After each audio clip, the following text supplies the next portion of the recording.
Tuncay, bizə sonuncu dəfə müraciətdən sonra nələr baş verdi? Bildiyimizə görə sənin işinlə bağlı hətta məhkəmə də oldu.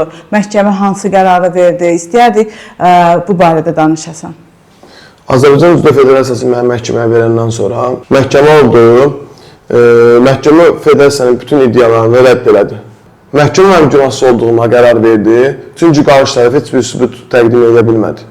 Məhkəmə qərarından sonra Azərbaycan Judo Federasiyası məni müddətsiz yox, 10 illik judo idman növündən uzaqlaşdırdı. Bu qərardan sonra mən istədim ki, idman karyeramı xaricdə davam elətdirim. Buna görə də federasiyadan icazə məktubu almaq üçün müraciət elədim. Judo Federasiyasına mənə rəsmi məktub göndərildi ki, mən və ailə üzvlərim günahlı olduğumuzu bildirək və Aslan Koçayevdən judo rəhbərliyindən üzr istəyək. Bunu sosial mediada paylaşaq. Biz günahsız olduğumuz halda mən və ailəm nəyə görə üzr istəməliyik? Mən günahkar olsaydım, cinayət işi Aslan Koçayevə yox, mən asılardı.